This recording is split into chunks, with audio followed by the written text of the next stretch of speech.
welcome to the Flicks Forum podcast, where each episode we go back and we look at a Netflix original film in the order of release. Today is our big special episode. It's Netflix 100th film. It's the 2018 Indian Hindi film, or it's action comedy, Brij Mohan Amar Rahe, or in English, Long Live Brij Mohan. It's directed by Nikhil Bhat, and it stars Arjun Mathur, Nidhi Singh, Sheetal Thakur, Manav Vij, Hinduja, Vijayant, Kohli, and Yogendra, Tikku. I am Jesse, and MJ is here. We're together. We are together. This is like, ever since the COVID outbreak, we're obviously doing our best to be very careful, very safe. We've obviously been allowed to record together for probably the past few weeks now.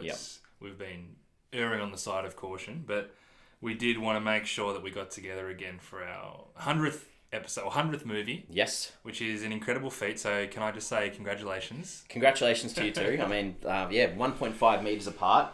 Yes. I've brought along a little prop for today, seeing as we're together. I've got hello. a little gift for MJ for our 100th episode. Oh, you're kidding. This is something nice. MJ's recently moved places, and he's got this nice movie room set up. So talk for our listeners through what you've got there. I have got, it's in a frame. Well, maybe we should put this on our socials. I'm feeling very unprepared.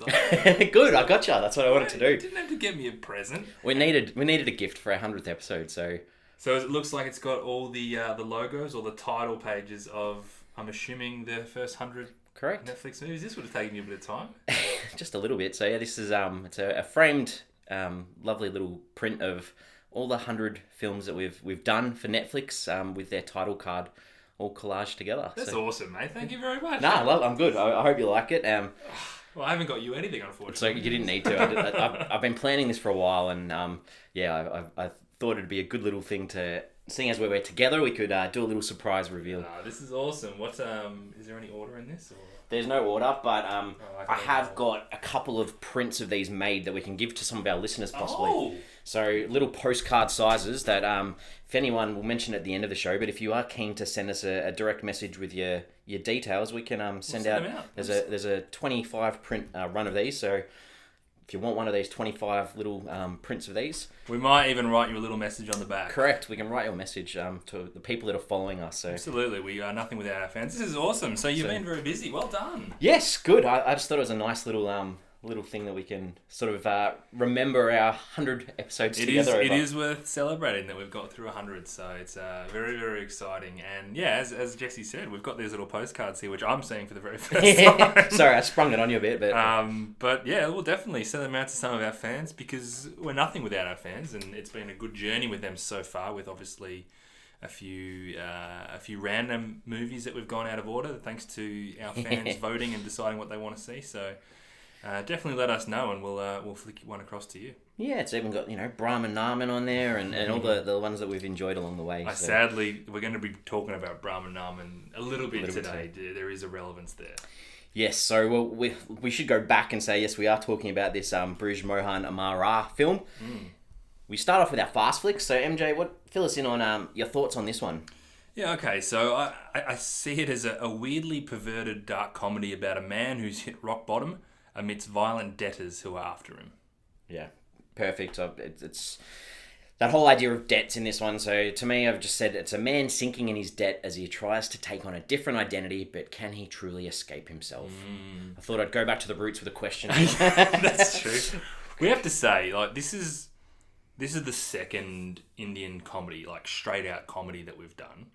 And the first one we did was probably in one of the first 5 or 6 that we did. Yeah. And it's probably to this day still the worst film I've ever seen. I just have absolutely no time for Brahman Naman. So I didn't go into this film with the highest of expectations, which is not a bad way to go into a film. But it was very interesting, knocking up our century, and me thinking I don't really want to watch this movie. So it at times, whenever, and it's a foreign film, it's that feel I often get where I know I need to put a bit more effort into what we're doing, because there's so much more to focus on rather than just being able to look at the visuals and what's going on the screen, because you've got to focus as well as what the dialogues is happening as well. So it can be a little bit of a chore at times. but not necessarily a negative thing all the time. It's just No, you've got to be more switched on. So it's not the sort of film that you can just chuck on when you want to relax because you need to focus. So it's a different mindset. You're right. good. All right. Well, let's talk about some things we've learnt about this one. Anything about the history of the making of this one that you managed? Before I get to that, do you think it's strange? And you mentioned the English translation of the title when you introduced it. Do you think it's strange that this isn't on, let's say, Australian Netflix, like the way we watch it, as Long Live Brij Mohan? I thought that was very interesting, and I did read one article saying, it's interesting that the English, translates into that, and IMDb has it as the title, but when they've released it on Netflix, it doesn't have that. So it's an interesting point, and I might lead into this then. Seeing as we're talking about translations, one of my new recent sort of things that I enjoy is checking out the translations in different languages. So this one had quite a few different titles around the world. So in Brazil, in Portuguese, it was called "He Who Has Karma Never Reaches." Okay, there's obviously a bit of a disconnect in the language. In Germany and Poland, it was called "The Immortal Brij Mohan." Ooh. Which I find interesting because I'm not quite sure he's immortal. In Greek, it's called "In Memory of Brij Mohan." The Italian version, it's called "The Double Life of Brij Mohan," so I don't mind that one. Russian is the same as English, and then finally in Vietnamese, it's called "Brij Mohan, Alive and Death in Me." So a mixture of, obviously translations aren't great when you're going grammatical, but a big mixed bag of what this one's called. For what it's worth, I kind of like the fun involved in Long Live Brij Mohan. And I think there was one more that you said that was pretty good there about the double life. Yeah. But All right, what else have you been able to... There's not much. We do have trouble with international films that most of the PR and most of the interviews and most of the information about the film is obviously not in English, so it's more difficult for us to track down. But I did find a tiny little bit about Sheetal Films, which is the production company who made this film. So they more or less specialize in independent cinema in mainstream Bollywood. They have only been around since 2017, so they're pretty new in the game, but they've formed, from what I can tell, a pretty close relationship with Netflix in that time. I found an article from July 2018. And that was announcing that Brij Mohan Amar Rahe had been acquired by Netflix, and they spoke about it as their first collaboration. Which, when you're saying the word "first collaboration," you feel like there's going to be more to come there. And they sort of spoke about this commitment towards forging solid relationships with the Indian content creators, and we kind of know that India has been a bit of a focus for Netflix, but since then they've acquired a movie called Music Teacher in 2019, which is another Netflix original film. And they also have 3 of Sheetal Films' other movies that are currently living on Netflix. They're not originals, but... So 5 Sheetal Films movies living on Netflix out of a production company that's only 3 years old is clearly... They're clearly working quite close together. When I don't know if it was the same article, but they sort of mentioned that with this relationship with Netflix, they put a ballpark of what they're going to spend on each film. Oh, no, I didn't see that. So... it just has an estimate of what they spent on this and what they're spending on the future one. So they said between 450 and 750,000 per US per film. So, but it's a low budget. It's a low budget for the context of Hollywood, but I mean, we know from doing this podcast that the first 100 Netflix original films, 5 of them were Indian films. So we had Brahman Naman, we had Love Per Square Foot, we had Sometimes, Lust Stories, and Brij Mohan. So that's 5% of the first 100, and in fact, it's 20% of the last 15 movies that we've done have been Indian. So it's a clear focus for Netflix. And add in a couple of the Italian and French ones too. We've had a lot of international films. Yeah, and it's an international streaming platform, right? So I mean, and I wonder whether the focus is more that they can get themselves into that market, or they want to bring those kind of films to the international market. And I guess it's a dual play in that sense.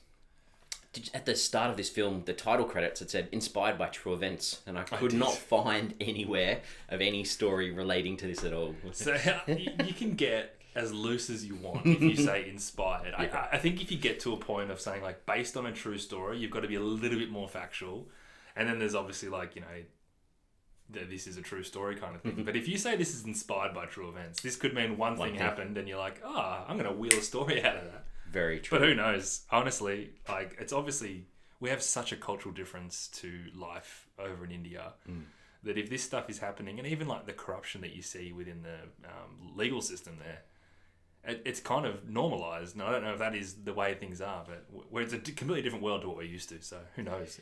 Yeah, this one there were a couple of different posters and they had different taglines on the posters. So one of the posters said "Karma is a bitch," and then the other one said "Till debt tears you apart." Ooh. So that one's not too bad either. And I'm so glad this one I didn't read anything prior. Yep. Because on Letterboxd, I don't know if you read the summary on Letterboxd. I did not, no. The summary on Letterboxd, and spoiler alert, if you spoiler alert, if you want to watch this, give us a pause. But I'm so glad I didn't read the Letterboxd summary because it literally said, faking his death to escape the realities of his uneventful life worked out well for Brij Mohan until he was sentenced to death for his own murder. Ah, that's the film. That gives away so much, like right in the back end too. So, so you'd be watching this, obviously, knowing that he's going to fake his own death, which is fine. I think that's somewhat of a... You can put that into a synopsis, but to say that he's, like, charged for his own... Or found guilty, what did it say? Yeah, until he was sentenced. Sentenced to death. That's literally the end. That's the last 10 seconds. So, yeah, I thought that was... that's a shame. Yeah, a big shame. This one had a play at a film festival in 2017. Okay. December 13th. It played in the USA at the South Asian International Film Festival. Yep. Before, obviously, you mentioned before, Netflix picked it up, and then 3rd of August 2018, it was Netflix worldwide. There you go. So that was an interesting little... It wasn't in contention or anything. I think it was just the premiere film of that festival. So, very cool. Yeah. What are we up to the consensus time? I think so. I don't have much more. Yeah, no. what have you got? It's kind of all over the place in the two platforms I looked on because on IMDb, it's a really impressive 6.8 out of 10. And that's off nearly 2,500 ratings. 6.8 is a very, very high score. Yeah. And on Letterboxd, it is 2.6 out of 5, which is a very low score. That's only at 101. It's tiny. So tiny. You and I are avid Letterboxd users, and we don't put our ratings up until we've had this discussion, so we don't spoil it for each other. We're probably going to influence that number because that the ratings are so small. True, yeah. Take it up to 103 and we'll see what we can do. So it's all over the place. You could argue that some film fans hate it, and some of them really kind of liked it. Yeah, the Google users was sitting at 75%. It's kind of low for Google users. At least it had a percentage. Yeah, because true. You head over to Rotten Tomatoes, and there's nothing there. There's 4 reviews. Okay, so it exists. Yeah, it exists. There's 4 reviews. There was 1 fresh, 3 rotten, but no audience score at all, and no overall percentage. So there has not been one audience person who has actually gone on Rotten Tomatoes and said this is good or bad. No, there was nothing there. So yeah, it's weird because IMDb's got over 2,000, and then everywhere else it's so low. So do you think this is the smallest film we've done? We've done some small films. That 101 ratings on Letterboxd is surprising. I can't recall one being that low. It's tiny for a Netflix film, which obviously is an Indian film who has such a big population. I don't know if it's hitting the right areas. It's a again, Letterboxd might not necessarily be an Asian platform that they use. So yeah, all right. Well, I think we head into our early thoughts here, where we sort of try not to give away too much, but say what we're thinking about this film. So what have we got? So the first thing I do want to say is it was better than Brahman Naman. Well, you've already talked Brahman Naman down early, so that was a win initially, but it still just didn't really work for me that much. So I just don't like this aggressive and generally perverted sense of humor. It also got really dark and really bleak in places that I think the balance of humor and darkness was a bit messy. I think it worked at times, and it was horribly wrong at other times. So the actual story that was there, I kind of didn't mind. The whole scheme, the fallout, the crooked cop who was onto him. But it's just the writing and the humour, and I suppose the cultural differences made it really tough for me. Yeah, I'm in a similar boat. It was a jumble for me. It was just a mixture of misfires and weird things, and I don't know whether that's the cultural side of things, but the soundtrack to me, it tried to make light of so many moments that weren't there for me when it was trying to be so dark, like you mentioned, and I don't want to be repeating myself from the past few weeks, but it's another protagonist that I had no feelings for whatsoever, and made it hard to get through this one because you can't have a main character of a film that you just don't care about. You just don't care if they succeed. You don't. Yeah. So. Well, I'll one up you on that. Yeah. There wasn't actually one character in this film who was a half decent person. Correct. And that's a red flag for me. I need someone, like someone in every film to at least try and sympathise with a little bit. Yeah. And I thought about this afterwards. I'm like, who was the good person? Like, who was? And there was just no one. No one at all. Completely agree. It's really difficult to try and get your audience on board for. All right, well, let's look at these characters then. These ones that we're saying pretty much have no redeeming qualities. Yeah. We'll start off with Brij Mohan. Brij Mohan. Well, to that point, like he was a real grub. Like we're introduced to him as this sleazy liar who regularly cheats on his wife. That's the first minute or two of your title character, and I think sometimes he was almost this crazy cartoon character that we were supposed to laugh at. We're never supposed to laugh with him, but sometimes he was this lonely, victimised, down on his luck battler who just wants a fresh start. And I think we were supposed to sympathise with him at times, but it was just too big a leap for me to make. Like, you made me hate this person and realise how bad he is, and then you're like, but hang on, look at him. Like, he's... Yeah, I completely agree. There's those stages with probably more around the debt where they try to get you to sympathise with him, being in over his head with all this debt. But yeah, I never got there either because there's so much debt that he's got that he doesn't know who it belongs to, what it belongs to, and then and then went further and further, and I hated him more and more. And like you mentioned too, the way he treats the women he has relationships with, it's not a nice feeling, and these lies that he keeps creating just keep getting him. And he didn't have that best friend sidekick that's sort of there to give him that other side, that other point of view to say, hey, maybe you should do something different. It was literally he had no one.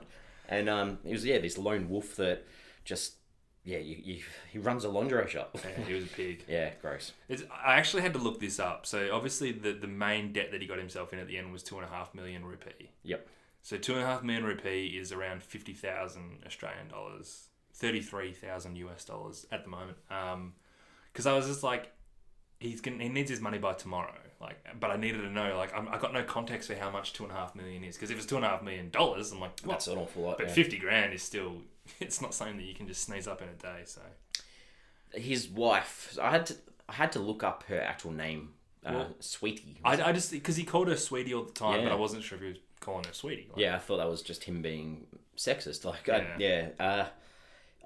She was so trapped, and this whole idea that of her wanting to lose weight and the selfies and this whole idea of her more worried about her image than anything else. But at the same time, she's got no financial control because, Brij is so encompassing with money, and, she wishes she married another guy, and she's worried because, she missed him by a day and she wishes with him. But then at the back of the mind, it's like, but is that only because he was financially successful and that's all she wants is money? And it was a bit all over the place. Well, I think she was a grub too, to be honest. Yeah. Because she did treat her husband like crap.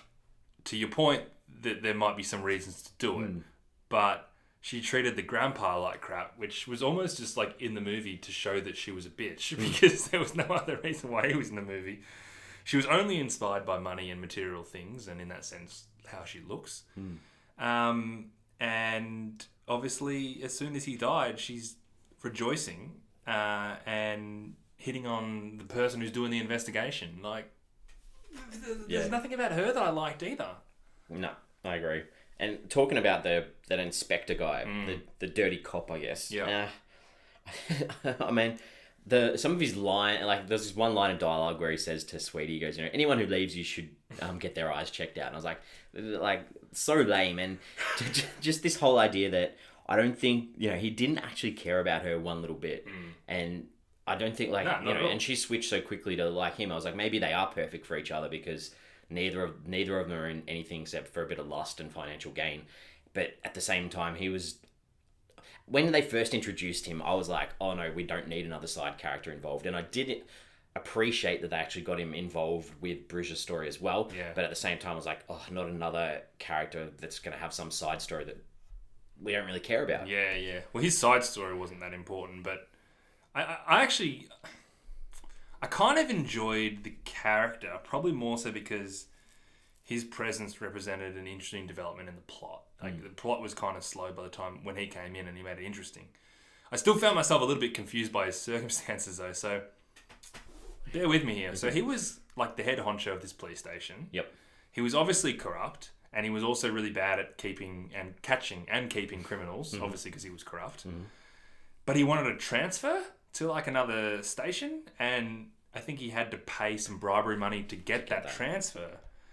And obviously the life insurance from Bridge's death, he got some of that because he was negotiating with Sweetie to say, hey, yeah, I'll make sure all the paperwork goes through fine. That's how I understand his situation. That's all correct, yeah? Yeah. Okay. So he's like maybe just using her so he can get this promotion. Yeah, that was it. Which was to get some money. But I kind of never really understood what he was about as a guy, because I think there was something there that I would have been more interested in. I wish I actually saw more than what we saw on the surface, because it was just that story that we saw, which was, it's complicated if you don't give more context around it. Yep. So. No, I agree. Agree. Bridge's lover, Simi. I just wanted to briefly touch on her because I don't understand why they had two female characters who were pretty much exactly the same. It wasn't like he had this contrast in women. Like, she was only interested in his money and shopping. Maybe she was a little bit more immature because she was younger, but at the same time, like, I didn't see anything different from her to his actual wife. But money, shopping, and sex. So if you're putting two female characters, and you could argue that there's probably only really three female characters in the film, the other one being that prostitute at the hotel. What are you trying to say about women in this culture? Are you basically saying that they're all vacuous and sex-hungry beings?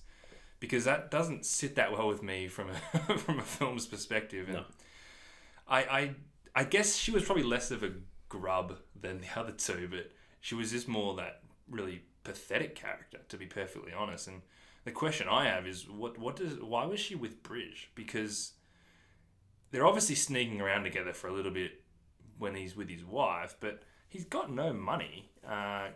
Clearly, that's a big inspiration for her. At the end, yeah. And he's a loser. Like, he's a genuine loser, this whole film. I don't know why she's with him in the first place. Yeah, there's no explanation for that at all. And she talks about how much she wants to have sex with other people because she's young, and he's this old, sort of dirty guy that she wants to have sex with. And I didn't understand her at all. And again, I don't like the way that they talked about females in this film, because it was pretty one-dimensional and pretty ridiculous, to be honest. Yep, agree. Are there any other characters, the side ones? The only one I wanted to talk about was Raghu, who was the guy that got killed. Basically, the guy that got killed. I almost semi-liked him because I thought it was a pretty good performance by Sunny Hinduja. Because he had this charisma, and the film just lacked any sort of charisma. Of course, that's not the character you're supposed to like when you watch this film, which is why this film had issues, right? But there was something about it that I kind of liked, despite the fact that he was the villain, basically. So that's kind of where I was at. Yeah, I've got nothing to say about him. There's one scene where he had this really outrageous shirt, and that was like the highlight. Like, I was just watching, trying to work out what was on his actual shirt. I loved him when he was in the store with Brij, and he's just like, "Oh, you're really good at this job." Like, yeah, happy buddy. There's something about him that I just kind of liked. So. Good. So the director, Nikhil Bhat, second feature, Saloon, 2009. So that's a big gap. Won a couple of awards for that too. And then been doing some TV, and he's got another film this year, I think. But yeah, 2009 to 2018, it's a big gap. Yeah, I guess. I mean, that's the thing. He did have other directing credits throughout that time. All right, this is the time where we check out some scenes. So we start off with the ones that we didn't mind. So what have you got that you thought was okay? Yeah, there were a couple of things that I didn't mind, and probably they're more comedic things, to be perfectly honest. But I kind of maybe got to a point in this movie where I was all in for him trying to fake his own death or whatever he was trying to do. And when he realised that he was the same size as the guy that he killed, I thought that was quite clever, because it was confusing me what the hell he was doing before that, when he was measuring himself against other people. Yeah. And then when he did it and he got it right, I was like, you can use this. So I kind of like that. And I also thought the murder scene was actually pretty insane when he was in the car at that time. I really liked that he woke up, and I liked that the door wouldn't open because they'd obviously set that up previously. And it was quite a memorable scene, and I thought it was done pretty well. The other two that I did like were just little chuckles, and that's probably all I got from it. But near the end, when they're interrogating people in the jail or whatever it is, and they bring in Brij, who's tied up to a chair, and he's like, "Why'd you bring him in here?" It's like, well, you said you wanted the chair, and he's tied up to the chair. I thought that was funny, and that wasn't the humour that was coming out through the whole film, so I appreciated it. And I also thought it was really funny when they used the same witness as a different person, but I hated that they really clarified it and was like, "Are you the same person?" Like, I thought it was just funny when he's like, "Hey, that was the same guy before." End it there, because that was funny, but then they overdid it. I didn't mind the finale. I kind of liked the way that Brij went about it, that he decided to risk it all rather than roll the dice on the police's word. I'm unsure how I feel about the whole foreboding of him not going to be able to make it, because it made it obvious that it wasn't going to end well, and I didn't really like the poetic justice of the way they did it with the voiceover of him being hanged. But in general, that sort of intensity and intrigue and pacing for that finale, from the time he hits him with a shovel and he's sort of hiding from him, that was a pretty good scene. I just didn't like. They made it so obvious that he wasn't gonna get out of there, and it was just way too much for me that he hanged himself like that. So I know I'm gonna have some questions on that near the end, but I did like the intensity of that scene. Good, yeah. I think I like the start of that scene, and maybe what, like you mentioned, that sort of little chase, I guess, through those buildings that maybe got lost for me too because of the actual end. That's a good point. So I struggled to find like anything in particular in this one. There's just lots of little bits and pieces, but the one sort of thing that I liked to sort of give me an understanding of this Brij character was right near the start. His wife is so obsessed with this Weight Watchers kind of thing, and he has this vision where she's doing this face mask, and he pours the cream over her head and strangles her, and it's a vision, obviously, but I liked that highlighted what he's capable of doing. Even if that wasn't his dreams, I liked that you had this ability, just because there was this little bit of understanding of him more so than we got in anything else other than him just being good point, a crappy sort of guy. So it highlighted that he was a breaking point as well. So that's the one thing that I took out that I sort of enjoyed. I was ready to put that in one of my favorite scenes when I realized it was a vision. I was like, nah. Yeah, so it's like one of those wake up from dream. Yeah, if it was a real scene, I was like, wow, this movie would have started off pretty intense. All right, what are some things that you didn't necessarily enjoy in this one? There's a couple as well. How did it take them 4 days to find that burnt up car? That really annoyed me. She's like, he's been missing for 4 days. I'm like, I'm sorry, but someone is finding that car within 5 hours. Like, that was ridiculous. Yep. When he put that picture over his head to have sex with Simi. Yeah, that was... Oh, God. It's that reminded me of some of the crap that we saw in Brahman Nam, and it's like they have these weird ideas that you joke around with when you're chatting about it, and then they just put them in the film, and it's just ridiculous. Like, and for it to be Bieber, like... and it was like a young Bieber. Like was that Bieber? Was it? I thought it was Bieber. I just thought it was some young dude. It looked like a poster my sister used to have on her wall when Bieber was like 12, and I was like, it doesn't sit right. And then to turn it around, that's even worse. Yeah, it's horrible. Why did we have to see a burnt up body in a sports bag when they had the body check? Like, that was insane. The taking I took from that was that she was just ready to write him off no matter what it was, because there's no way she could identify anything in that bag. But yeah, I agree. What's the point? That was nasty. This might have been the worst scene, but when she cuts up his clothes, and then she sort of says that she wants to have sex with someone else, and then she slaps him, and then he still kind of like bows down to her. And what is happening in this whole area? And I'm like, why are they still in this hotel when he took all that cash? And the reason was obviously that he wanted to see the newspaper article of him being dead. Yeah. Who cares? Just get the hell out of there. Yep. That whole section didn't sit well with me at all.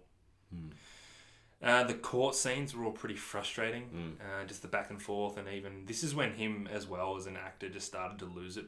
He was just overdoing it too much, and it didn't work. And then finally, I've got the rape scene when he just got raped in prison. it changed pace so quickly, and you had to almost take a step back and go, this is really bleak. Yeah. Like, this is dark. It's like, I got the feeling that they mentioned that earlier, that's what happens in jail, so we've got to show it. And you don't need to tell. You don't need to actually show it happen. And the including like the cutting, like the scene where he's trying to eat and the guy cuts him, as well as the cutting of the face before that rape scene. It was just so bleak and so dark for what they were trying. So many. I was half expecting this little upbeat sort of comedy music to drop in, because they're like, oh, that's what the happens. Whole thing was. Yeah. That's what happens every other time something bad happens. Yeah, I agree. That was not good. That's it. All right. The opening annoyed me straight away, where he's literally like, life is great if you have a fuck and luck. When luck runs out, you're fucked. And I thought, this movie, and as it progressed, I thought this movie has nothing to do with luck. It's about being a good person, and he is not a good person. So realistically, and he didn't have any good luck in this film. So I don't understand why you preface it with saying, you have a good day. Yeah. He was literally on that downward spiral the whole way. I think that was almost the film wanted to introduce itself with a fair bit of vulgar. That's honestly what I took out of that. Yeah, well, then you've got that scene with him having that the affair with.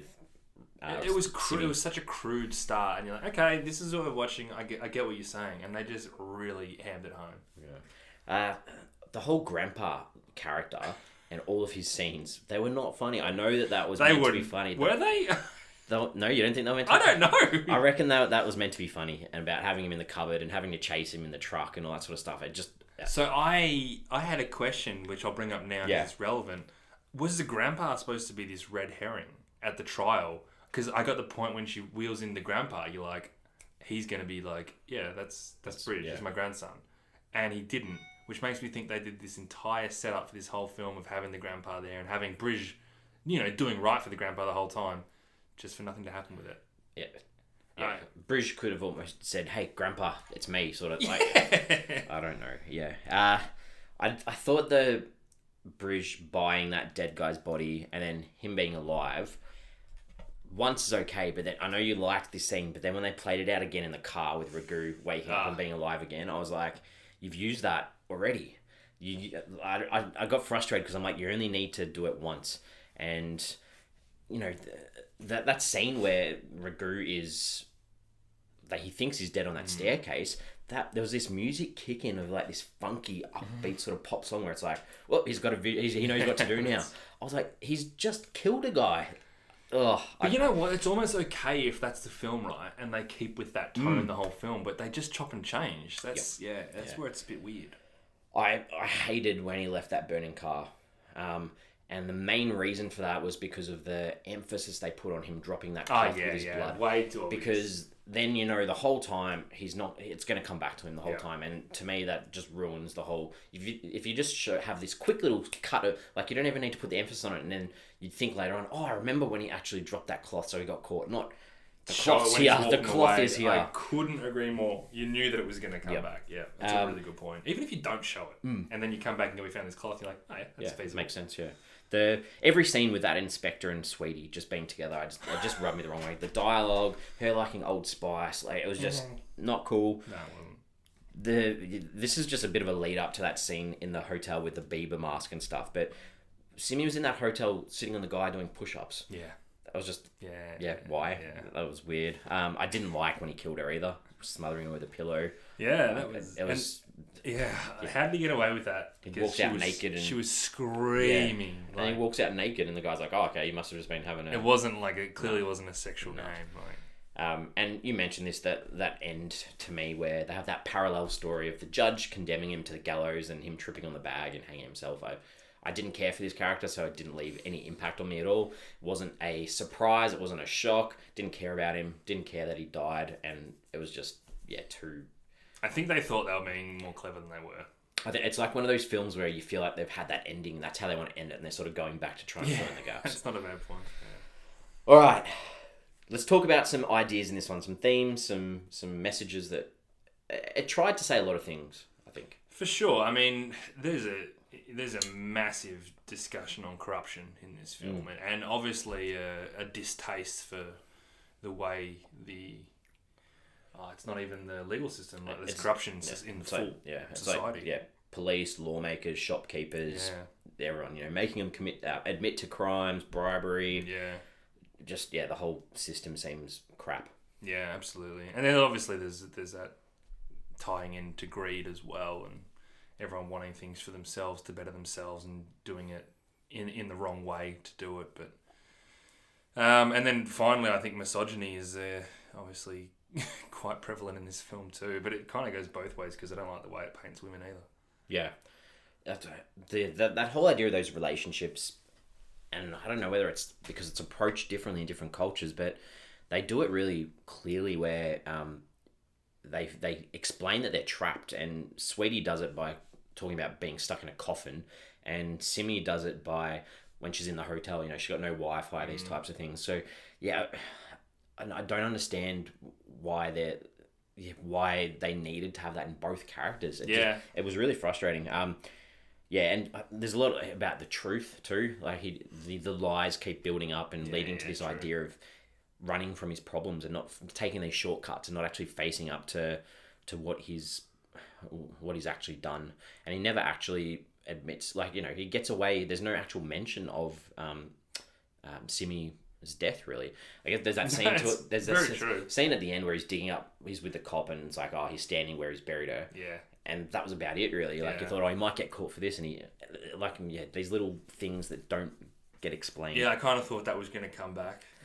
But then I also thought it was going to come back and the cop would be like, I don't care, give me the money, I won't care, I won't even talk about it. So. The last, you mentioned too, with this greed and this materialism, and they did this well through the selfie culture almost, where he's got this iPhone, which is obviously a better phone than everyone else has, and both women are so focused when they're taking these selfies with this phone, whether it's for the Weight Watcher thing or Simi's just lying around taking photos of herself. And there's this one little whack where Brij rocks up at that Weight Watchers place, and he looks at that video, and the video's like, they're two different people, and it's just this idea of, what do you actually appear like in this system. But that's kind of funny, actually. Yeah. All right. Well, what do we take away from this one? Well, what we take away is almost what we were talking about there, to be honest, for me, because I get there's this commentary on greed and corruption, but I feel like the filmmakers are so cynical in their portrayal of it that they forgot to give any characters any sort of redeeming qualities because they wanted to be like, this guy's full of greed, so make sure the audience doesn't like him. This guy's an example of corruption in our society, so make sure the audience doesn't like him.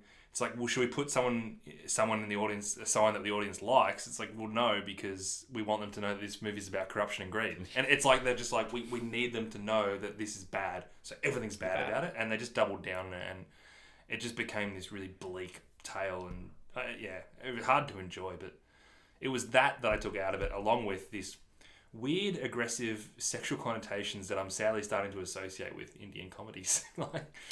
It must be some sort of cultural difference because I don't find it funny, and it's just a little bit vulgar.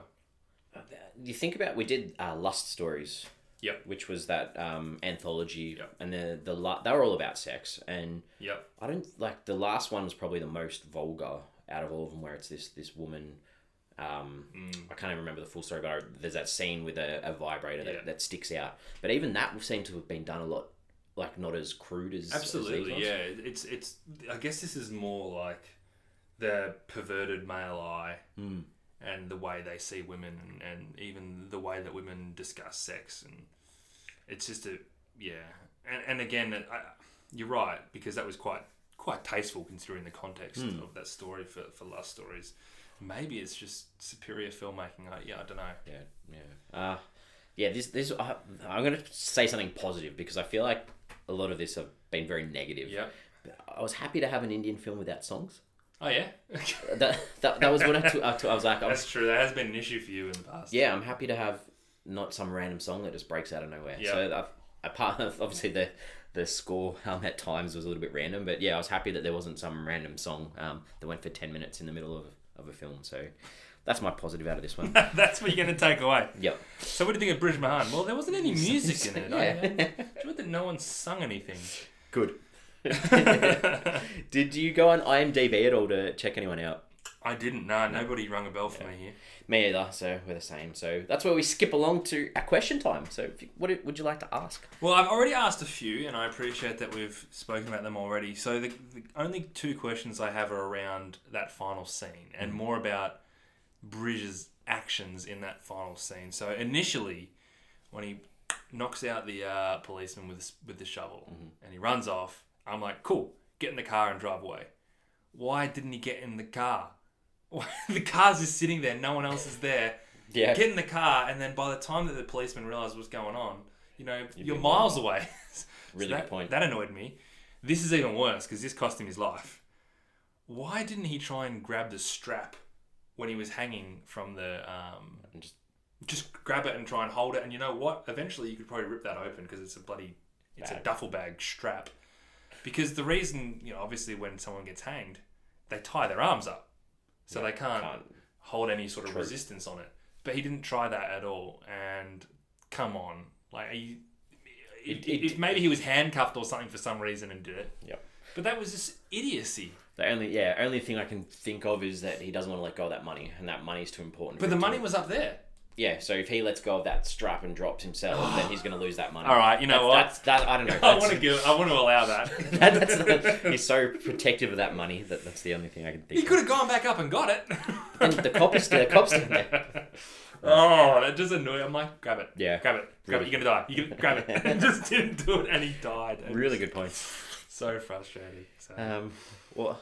Did you know that only 30% of women in India completely undress during sex? I know it now. How do they get this statistic? I don't know.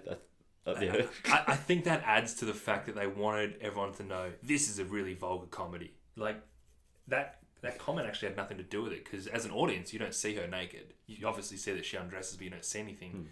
I almost don't know what the point of that was. But yeah, how do you get that statistic? Maybe it's in the census. Who knows?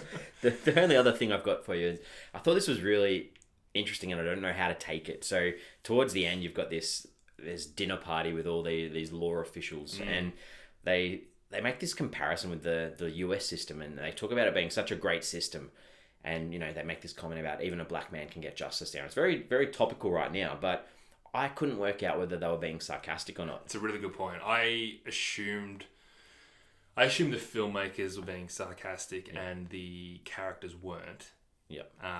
Okay. But again, this movie was me and the film weren't on the same wavelength, so who knows? And I couldn't work out whether that was that's something that the Indian culture looks up to and go that they've got that perfect system. But it's a really good point. Yeah. I missed that one too. Whether what they were trying to say. Good question. All right, time to wrap this one up. I think so. This is the end of our show where we give the film a rating out of 5 to give it a Flicks Forum average. MJ, go for it. Look, it was really difficult to get into, and it was bleaker than I anticipated because it got really dark, even for a dark comedy, which it was.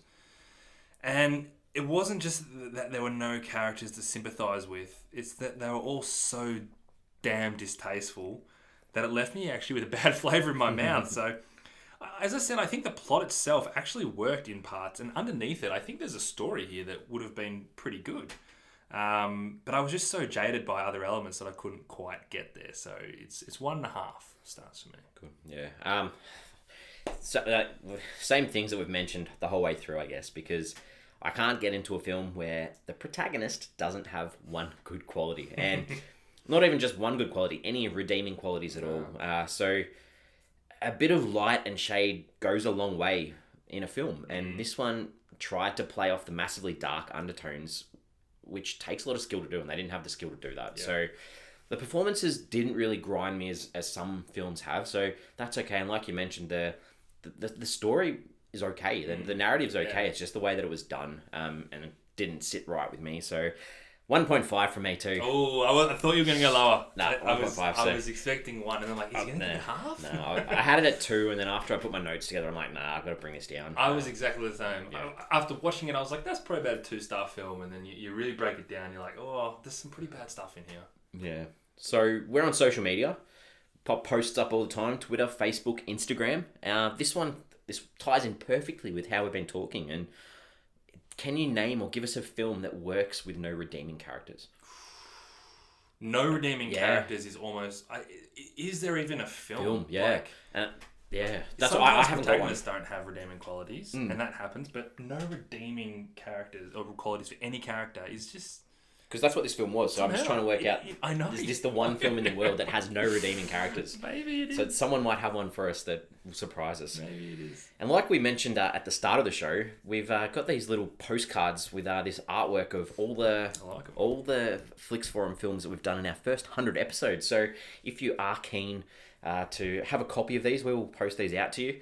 Send us a direct message on our social medias, or you can email us flicksforumpod@gmail.com, and we'll get one of these to you. There's only 25, so if you are keen for one, let us know. And first in, best rest. We'll write you a nice little message and get these to you. Some cool arts here. Yeah, it's good to see.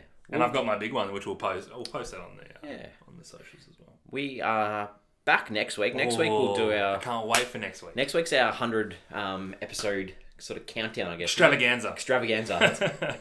If only it was Easter, we could have called it the Extravaganza. We could, yeah. Sorry, that was horrible. But yeah, we'll count down our top 100 films that we've done. Well, not our top 100, but we'll rank the 100 films that we've looked at. If you are keeping touch and want to know the next film we're looking at after our 100th episode, we've got the 2018 comedy called Like Father. Directed by Lauren Miller. It stars Kristen Bell, Kelsey Grammer, and Seth Rogen. So, wow, that's a cast. Yeah, good cast. So we'll be looking at that one after we've put out our 100 episode extravaganza. Beautiful. I cannot wait for that next week. It's been a great chat. Good to be face to face for the first time in a while. So and good to raise the bat on 100. 100. We've done it. Well done. We did it. And we'll see you next week. See you then.